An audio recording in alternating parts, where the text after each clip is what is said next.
If you've ever been dismissed by your own family, hit that like button and subscribe right now.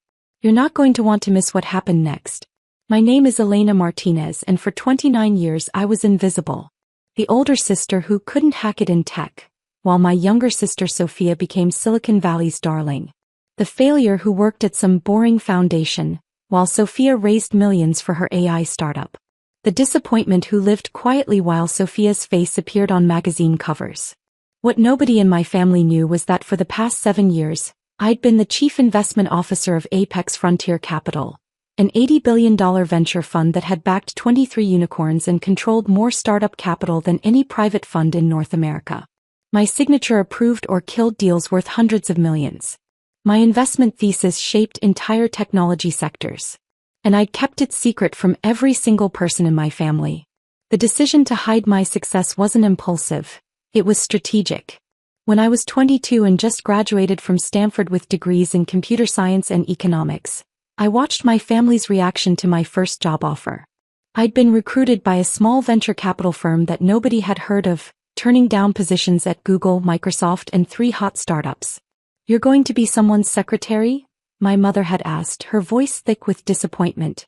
"With a Stanford degree?" My father shook his head. "Sophia's already planning her first startup and she's still in college. She has the entrepreneurial gene. You should have gone into product management like we discussed." Sophia, then 19 and bursting with confidence, patted my shoulder. "Not everyone can handle the pressure of building something, Elena. There's no shame in playing it safe." That moment crystallized everything. My family didn't see me, they saw their own assumptions. And I decided right then, I would build an empire in silence. I would test whether they could ever value me without knowing what I'd achieved. Whether love could exist without impressive credentials attached to my name. The answer revealed itself over 7 years of family dinners, holidays, and gatherings. I rose through venture capital like a comet. At 24, I was an associate who spotted patterns nobody else saw. At 26, I was a principal who led 3 investments that returned 40x. At 27, I was a partner. At 29, I became chief investment officer of Apex Frontier Capital after we spun out from our parent fund with $80 billion in committed capital. My personal net worth exceeded $90 million. My annual compensation package was $4.7 million plus carried interest that often doubled that.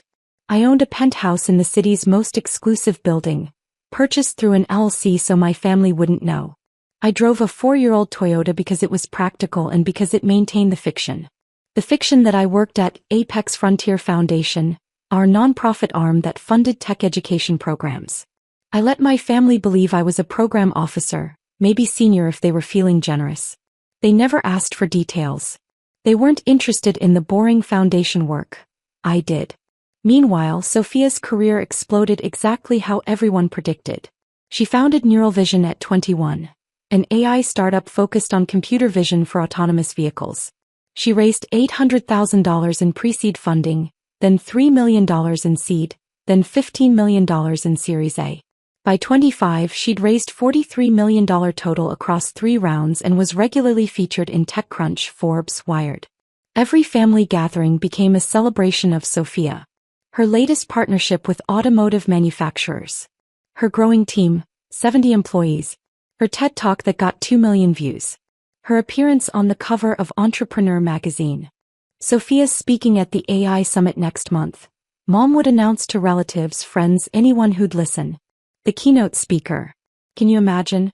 Only 26 years old. Dad would beam with pride. "That's my daughter. I always knew she'd change the world." Then they'd remember I existed. "And Elena, you're still at the foundation? That's nice. Helping students, right?" "Right," I'd say with a smile. "We gave out some scholarships last quarter." "How sweet," Mom would reply, already turning back to Sophia. "So Sophia, tell everyone about the Fortune 500 company that wants to partner with Neural Vision." I'd watch my sister glow under the attention, soaking up every ounce of validation. And I'd take mental notes. What my family didn't see, what they couldn't see because they never looked, was what I saw in my role. Sophia's company was in trouble. Serious trouble. Neural Vision had impressive technology demonstrations but struggled with real-world deployment. Their computer vision models worked beautifully in controlled environments and failed catastrophically in unpredictable conditions. They'd promised automotive partners production-ready systems and delivered prototypes that couldn't handle rain, fog, or unusual lighting. Their burn rate was astronomical, $3.8 million monthly with runway for exactly 4 months. They needed a Series B immediately, $50 to $70 million to survive, pivot their technology approach and rebuild credibility with increasingly skeptical partners. The problem? The Series B market for autonomous vehicle AI had collapsed 6 months ago after 3 major competitors failed spectacularly and publicly. Investors were spooked. The deals that used to happen in weeks now took months of brutal due diligence if they happened at all. Sophia needed a miracle. And there were exactly 4 funds in North America that regularly wrote $50 million checks for AI infrastructure companies. Apex Frontier Capital was the biggest. 3 months ago I saw the application come through our system. Neural Vision Incorporated Series B, $65 million at $280 million pre-money valuation. Founder, Sophia Martinez. My chest tightened. I'd known this moment would come eventually. Sophia was running out of options and we were the obvious choice. If she could get past our notoriously rigorous investment committee. I assigned the preliminary analysis to my senior partner, James, without mentioning the family connection. I wanted an objective assessment first. His report came back with multiple red flags. Revenue projection misses by 40% versus original forecasts. Technology deployment delays averaging 8 months. Customer acquisition costs 3x higher than projected. 2 major partnerships at risk of termination. Recommend detailed technical audit before proceeding. I spent 20 hours personally reviewing every document. Financial statements, technical specifications, partnership agreements, customer feedback, competitive analysis, team composition. The picture was worse than James's summary suggested.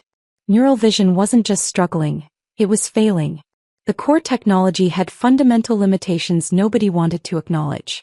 The team was brilliant but inexperienced in manufacturing constraints. The business model assumed partnerships that were dissolving. The valuation was based on projections that were fantasy. At the requested $280 million pre-money valuation, this was a terrible investment. At $120 million? Maybe salvageable with massive strategic changes. At the current trajectory? The company had 12 months before complete collapse. But I didn't reject the application. I scheduled the pitch for our Thursday investment committee meeting.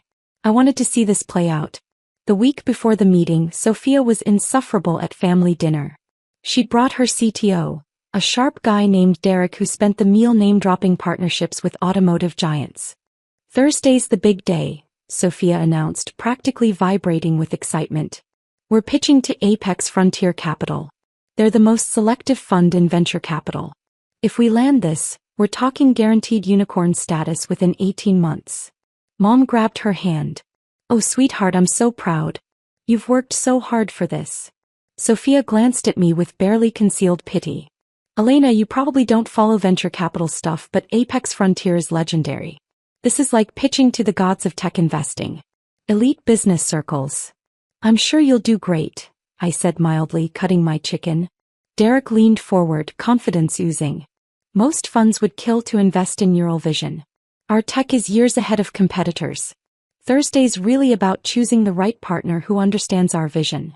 Dad raised his wine glass. To Sophia. The daughter who's actually changing the world. I took a sip of water and said nothing.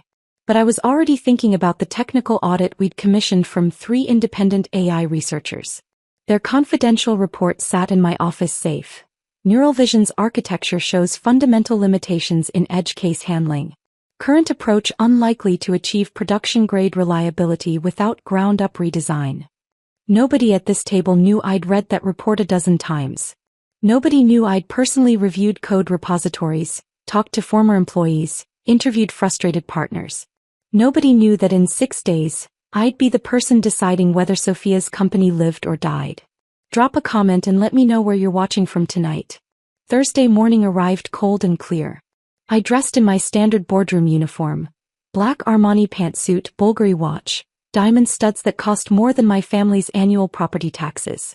Professional authority without ostentation. Apex Frontier's offices occupied the entire 63rd floor of the city's tallest building.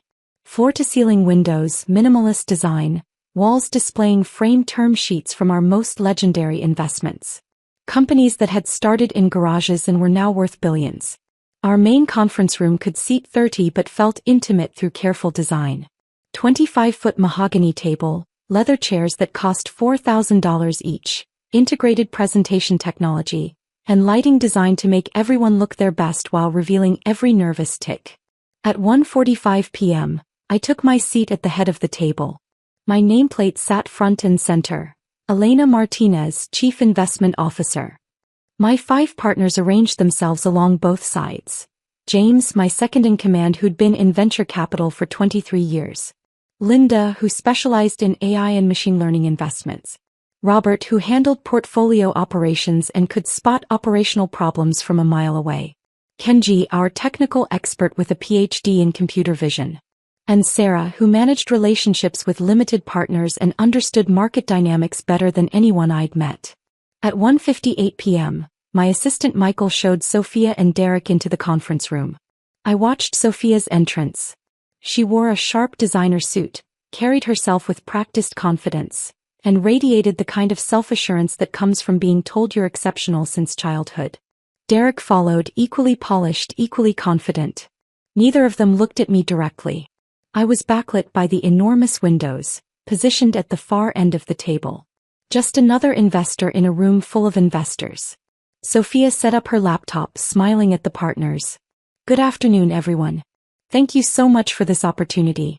I'm Sophia Martinez, founder and CEO of Neural Vision, and this is Derek Chen, our CTO. We're absolutely thrilled to. Before we begin, James interrupted smoothly, let me introduce today's investment committee. I'm James Morrison, Senior Managing Partner. To my left, Linda Chin, Partner specializing in AI and machine learning. Robert Nakamura, Partner for Portfolio Operations. Kenji Tanaka, our technical expert in computer vision and autonomous systems. Sarah Williams, Partner managing LP relationships. He turned toward me and I saw the exact moment Sophia's eyes focused on my face. And at the head of the table, James continued, our Chief Investment Officer who has final approval authority on all investments over $25 million, Elena Martinez. The laptop remote slipped from Sophia's fingers. It hit the table with a sharp crack, then clattered to the hardwood floor. Elena. Her voice came out as a whisper. What are you? I thought you worked at the foundation. I do, I replied calmly, my voice carrying the authority of someone who'd made billion-dollar decisions weekly for years. I chair the Apex Frontier Foundation. But my primary role for the past 7 years has been Chief Investment Officer of Apex Frontier Capital. I gestured to the room. This is my fund. Derek had gone completely white. You're Elena Martinez? The Elena Martinez. Sophia looked at him confused. What are you talking about? She's a legend, Derek said, his voice barely audible. She spotted the quantum computing wave 2 years before anyone else. She backed Neural Path, DataStream, 7 other unicorns. Her investment record is perfect. Literally perfect. Not a single loss in 7 years. I didn't realize. The last names. I never connected. Sophia turned back to me, her expression cycling through shock, confusion, disbelief, and something that looked like betrayal. You never said anything. All these years you let us think. I let you think exactly what you wanted to think, I said evenly. You assumed I worked at a foundation in some junior capacity. I never corrected you because I wanted to see something. Would my family ever value me without knowing my accomplishments? Would anyone ever ask about my work, my expertise, my life? Mom's voice echoed in my memory. You couldn't hack it in tech.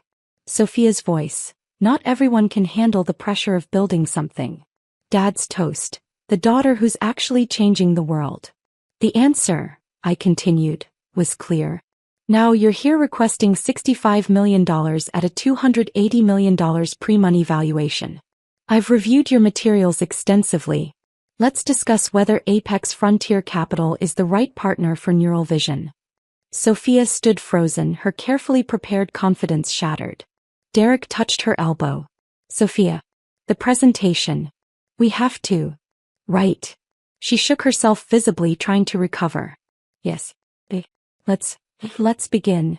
The pitch was a disaster from the first slide. Sophia, who'd delivered this presentation flawlessly to our parents a dozen times, who'd charmed journalists and conference audiences, stumbled over words she'd rehearsed for weeks. Every bold claim sounded hollow when delivered to her secret venture capitalist sister. Every impressive metric felt desperate when stated to someone who could verify every number.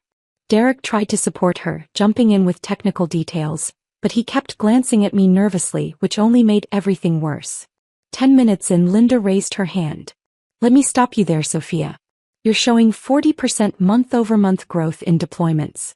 But I'm looking at your partnership agreements. 3 of your 5 major partners have put deployments on hold pending technical improvements. Can you explain that discrepancy? Sophia's voice wavered. Those are temporary pauses while we refine. They're not temporary, Linda said, her tone professional but sharp. Autodrive Systems sent you a formal letter stating they're evaluating alternative solutions. Tech Motors reduced their pilot program by 80%. Global Transport terminated their contract entirely last month. That's not refinement. That's customer loss. I watched the color drain from Sophia's face. Robert spoke up.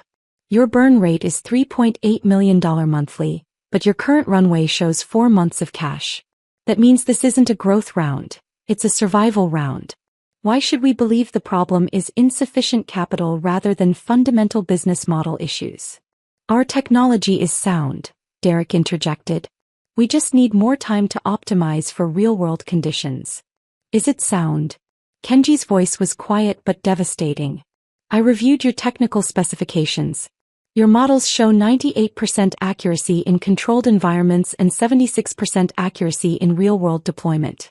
Automotive applications require 99.9% reliability. That's not an optimization problem, that's an architecture problem. Sophia looked like she might cry. We're working on version 2 of our core model, which won't be ready for 18 months according to your internal roadmap, Kenji continued, and requires $40 million in additional R&D spending beyond this raise. You're asking for $65 million knowing it won't solve your technical challenges. The room fell into heavy silence. James glanced at me, then back to Sophia. Ms. Martinez, let me be direct. Your company has impressive technology demonstrations but failed real-world deployments. You've burned through $43 million in 3 years and have 4 months of runway. Your core technology has fundamental limitations that can't be fixed with incremental improvements. The partnerships you're counting on are dissolving. And you're requesting a valuation that assumes problems are already solved when in reality, you're 18 months from having a production-ready product. Sophia's hands were shaking. That's not. You don't understand the full picture. We understand perfectly, I said quietly, speaking for the first time since the presentation began. You built impressive demo technology and convinced yourself it was production-ready. You made promises to partners based on what you hoped to achieve, not what you could deliver. You've been so focused on maintaining the narrative of success that you stopped acknowledging reality. Hit that subscribe button if you've ever had to set boundaries with toxic family, because what happened next changed everything. But here's what I see that you don't, I continued, pulling out a different folder. I've spent 40 hours analyzing Neural Vision. Not as your sister, as an investor who's backed 23 companies from early stage to unicorn status. I slid documents across the table. Technical analyses, market reports, competitive assessments, all marked with my notes. Your core computer vision technology is genuinely innovative. The problem isn't the base algorithms, it's the deployment architecture. You tried to build one system that works everywhere, which is impossible with current technology. But if you focused on specific use cases, warehouse automation, agricultural monitoring, controlled logistics environments, your existing tech could be production-ready in 6 months. Sophia looked up, confusion mixing with hope. Your team is talented but inexperienced in manufacturing constraints, I continued. You need an experienced VP of engineering who's shipped physical products, not just software. You need to cut your burn rate by 40% immediately. That means layoffs of people working on the autonomous vehicle pivot that won't succeed. You need to reset expectations with remaining partners or cut them loose entirely. I opened another document. I had 3 independent AI researchers audit your technology. Their conclusion: current approach won't achieve automotive-grade reliability without fundamental redesign requiring 18 to 24 months and $60 to $80 million. But your underlying computer vision models could dominate warehouse automation within 12 months with proper focus. Derek was leaning forward now, studying the technical assessments. So here's the reality, I said, my voice gentle but absolutely firm. At $280 million pre-money for automotive AI? This is an impossible investment. At $95 million pre-money for warehouse automation pivot? This becomes interesting. But that requires acknowledging that the company you thought you built isn't the company you actually built. Sophia's voice broke. But automotive was the vision. That was the whole point. Changing the world, saving lives. Visions don't pay bills, Robert said quietly. And dead companies don't change the world. You can pivot to warehouse automation, dominate that market, build cash flow and credibility, and return to automotive in 3 years from a position of strength. Or you can insist on automotive now and run out of money in 4 months. Sarah added, for context, we review about 300 pitches per quarter. We invest in roughly 2. Your company is interesting enough for this conversation, but only if you're willing to make dramatic changes. Without Elena's advocacy based on the underlying technology potential, this would have been a pass before you finished your first slide. Sophia looked at me with tears streaming down her face, mascara creating dark tracks. Why didn't you tell me? If I'd known you were in venture capital, if I'd known you understood this stuff, I could have asked for help months ago before everything got this bad. Would you have? I asked softly. Would you have taken advice from me? The sister who couldn't hack it in tech? The failure who played it safe with a foundation job? The disappointment who wasn't changing the world? Sophia flinched like I'd slapped her. For 7 years, Sophia, you never once asked about my work. Not once. You just assumed it wasn't important because it wasn't splashy. Because I wasn't on magazine covers. My voice stayed level but emotion was leaking through. I wanted to see if anyone in our family could value me without impressive credentials. The answer was no. That's not fair, she whispered. Isn't it? I pulled out my phone, scrolled to a note file. Thanksgiving 2 years ago. You talked about neural vision for an hour. Dad asked me one question about my work. Before I could answer, you interrupted to show everyone your TechCrunch article. Last Christmas, Mom toasted the daughter who's actually changing the world, while looking at you. Your birthday dinner 6 months ago. You literally said, Elena wouldn't understand. This is elite business circles. 3 weeks ago at Sunday brunch, you said I probably didn't follow venture capital because it wasn't my world. Each example landed with visible impact. Sophia's face crumpled. I'm not saying this to be cruel, I said softer now. I'm saying it because you need to understand. Success isn't just about building technology. It's about building character. About treating people with respect regardless of what you think they can do for you. About acknowledging reality instead of performing success. Derek was staring at the table, his previous confidence completely shattered. But here's what I'm offering, I continued. Not as your sister. As an investor who believes your underlying technology is worth saving. Apex Frontier Capital will invest $32 million at a $95 million pre-money valuation. But this comes with non-negotiable conditions. I slid a term sheet across the mahogany surface. First, you pivot entirely to warehouse automation within 60 days. That means laying off everyone working on automotive applications, about 30 people. It means terminating automotive partnerships formally rather than letting them die slowly. It means rebuilding your go-to-market around logistics companies. Second, you hire an experienced VP of engineering within 90 days. Someone who's shipped physical robotics products, not just software. We'll provide 3 candidates from our network. You will listen to their expertise even when it contradicts your instincts. Third, you accept our nomination of 2 board seats. 1 technical expert who will push you on product decisions. 1 operational expert who will rebuild your business model. They will have veto power over strategic decisions until you hit $10 million AR. Fourth, you work with an executive coach weekly for 12 months. You need to develop as a leader before you can scale as a CEO. The coach will be Dr. Marcus Webb. He's worked with 47 founders in similar situations. Sophia picked up the term sheet with trembling hands, staring at the numbers.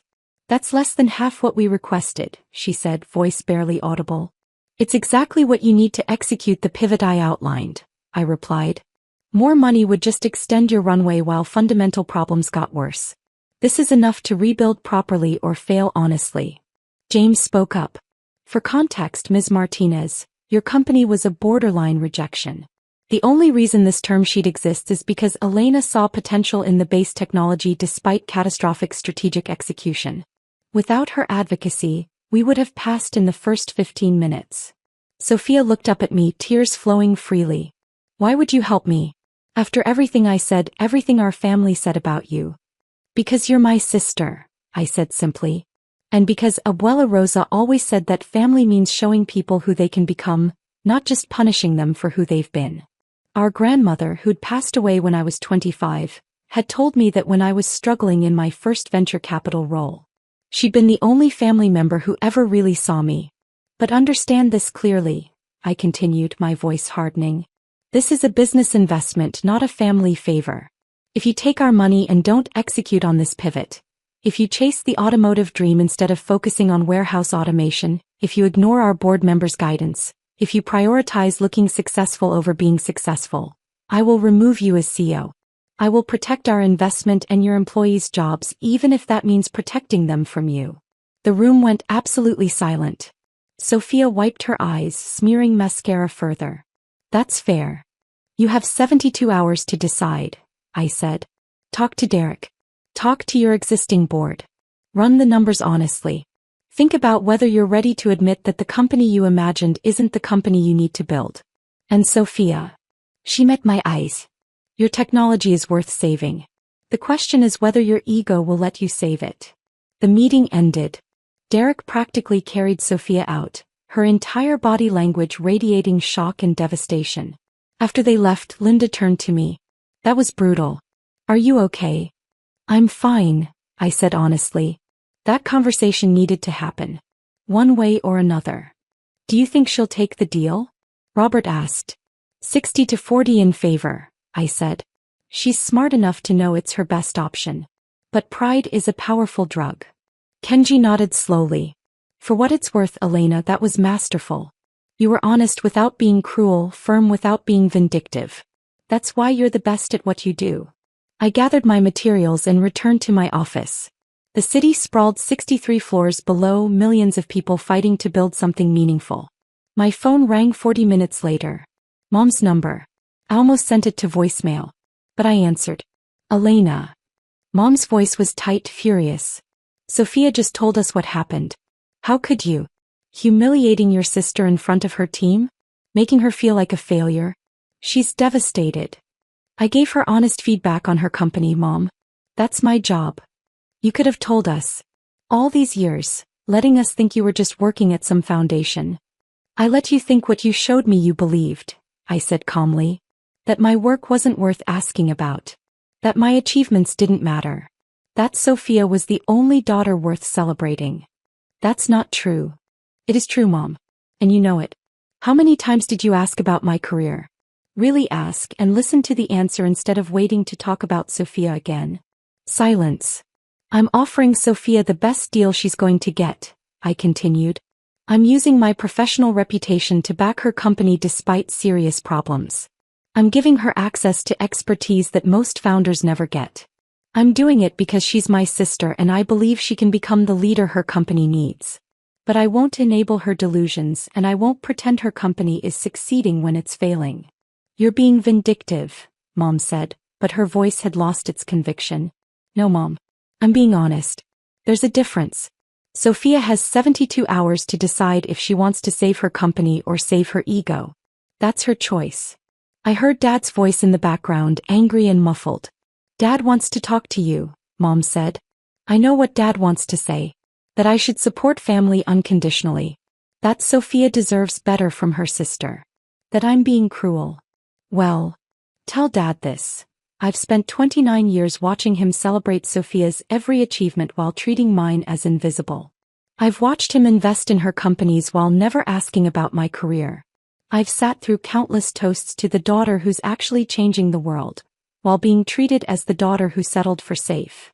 My voice stayed level but emotion was breaking through.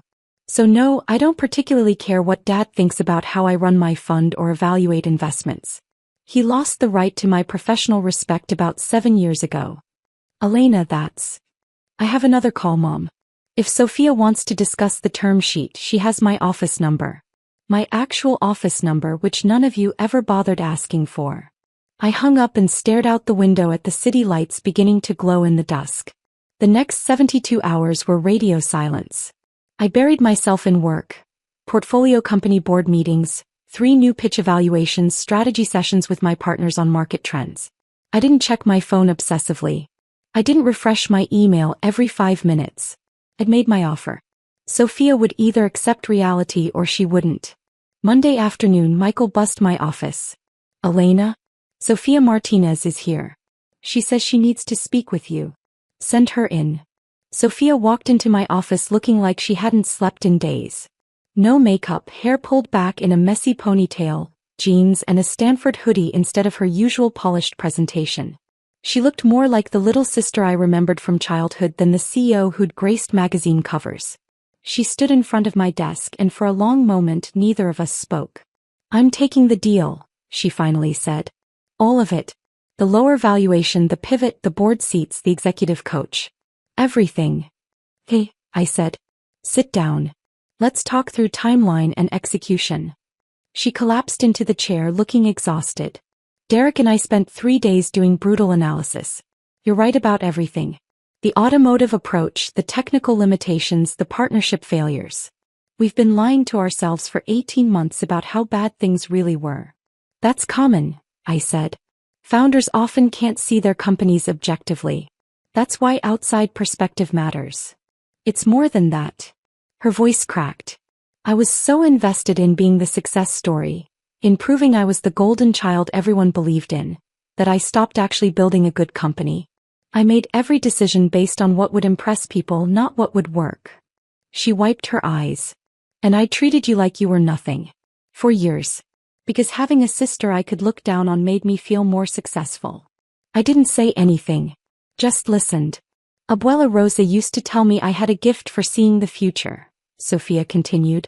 She said I could build something meaningful if I learned humility first. I never understood. I thought confidence and humility were opposites. They're not, I said quietly. Confidence is believing in your abilities. Humility is acknowledging your limitations. You need both to build something lasting. Sophia nodded, tears flowing. I don't deserve your help. I don't deserve forgiveness. But I want you to know, I'm going to do the work. The pivot, the coaching, listening to the board members. Not to prove something to you or Mom or Dad. To prove something to myself. That's the right reason, I said. I pulled out an implementation folder I'd prepared over the weekend, because despite everything I'd known she'd take the deal. Here's what happens next. Term sheet signatures happen this week. Money transfers within 10 days.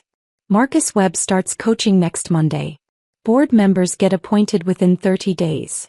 I'm recommending Dr. Sarah Patel for technical guidance and James Morrison for operational oversight. Your VP of Engineering candidates. I've identified 3 people who've built warehouse automation systems at scale. You'll interview all 3, but I strongly recommend Dr. Michael Okonkwo. He scaled a similar company from $5 million to $200 million ARR. Sophia took the folder, studying the names and credentials. These are incredible resources. I don't understand why you're doing this.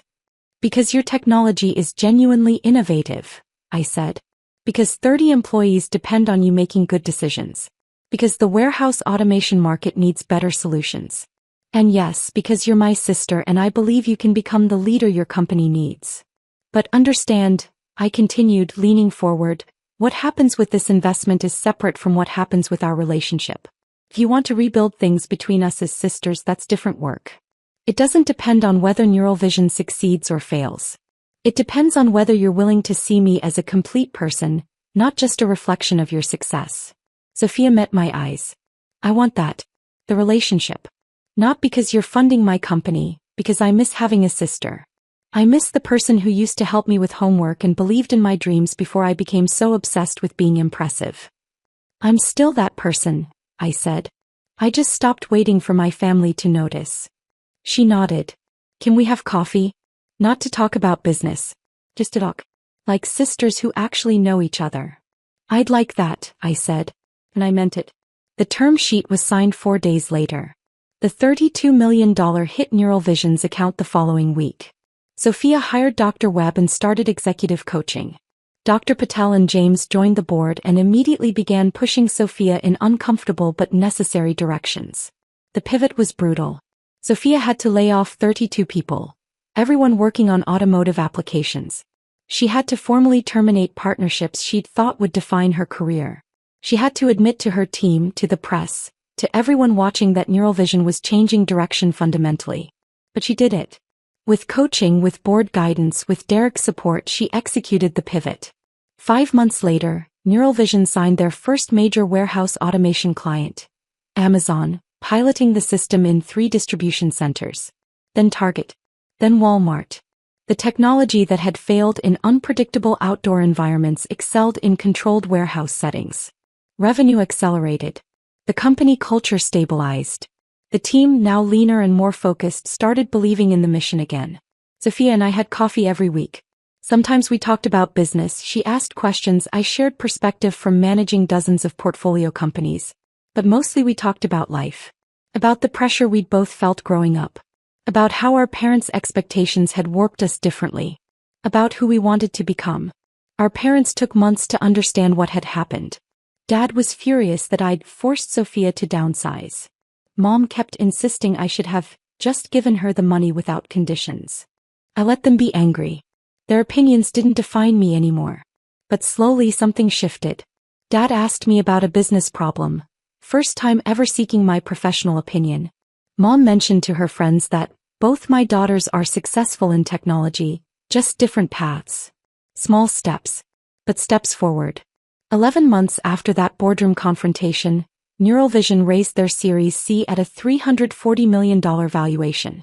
Apex Frontier participated, of course. My return on that original $32 million investment? On paper, $173 million. If Sophia executed her next phase, it could hit $800 million. But the real return wasn't financial. Last month, Sophia keynoted the AI Summit, the same conference where 3 years ago Mom had bragged about her TED Talk. This time, 8,000 people filled the auditorium. Her topic, the pivot that saved my company, why admitting failure is the first step to success. She told the whole story. The struggling metrics, the desperate fundraise, the boardroom where her secret venture capitalist sister controlled the decision. The devastating feedback, the painful pivot, the growth that came from acknowledging reality.